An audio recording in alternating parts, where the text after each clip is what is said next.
நம்ம நினைக்கிறது ஒன்று நடக்கிறது ஒன்றா இருக்குங்க. இந்த மாதம் எண்டுக்குள்ளே ஓப்பன் பண்ணலான்னு பார்த்தேன். பட்ஜெட் ப்ராப்ளம் ஆயிடுச்சு.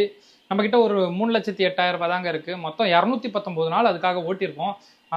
ஒவ்வொரு ஆர்டரும் ரொம்ப முக்கியம். எவ்வளோ ஆர்டர் ஓட்டியிருக்குன்னு பார்த்தீங்கன்னா சொன்னால் நம்ப மாட்டீங்க. 6,213 ஆர்டர் வந்து ஓட்டியிருக்கேன் அந்த காசு நான் சேர்க்கறதுக்கு.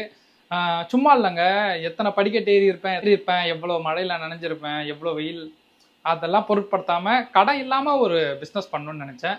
அதுக்காக நான் இவ்வளோ சேர்த்து வச்சுருக்கேன். பட் இங்கே சென்னையை பொறுத்த வரைக்கும் அட்வான்ஸ் கொஞ்சம் ஹெவியாக இருக்குது. நம்ம போட்ட பட்ஜெட்டோட இன்னும் ஒரு 1,50,000 மேலே வருது. இப்போ அந்த 1,50,000 தான் அடி வாங்குது.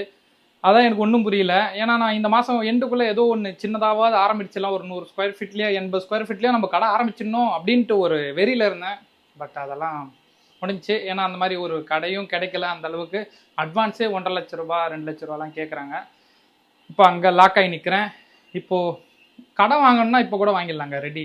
பட் கடை வாங்கி நான் பண்ண மாட்டேன். அதுக்காக தான் இந்த சேலஞ்சு. ஃபஸ்ட்டு முடிக்கிறோம். என்னென்னங்க ஒரு 3 மாதம் கஷ்டப்படணும். இன்னும் ஒரு 2,000 ஆர்டர் ஓட்டிடலாம். கண்டிப்பாக வைக்கிறேன், கடன் இல்லாமல் வைக்கிறேங்க. பாருங்கள், என் கனவை நோக்கி போகிறேன். எபிசோட் 7ங்க இது. டெய்லி இதுக்கப்புறம் இன்கம் வீடியோ வரும், சரிங்களா?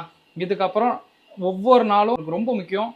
கொஞ்சம் ஹெவியாக வேலை செய்யணும். இன்னும் ஒரு 3 மாதம் கொஞ்சம் வெயிட் பண்ணுங்கள். நம்ம நவம்பர் மாதம் ஷாப் கண்டிப்பாக வைக்கிறோம்.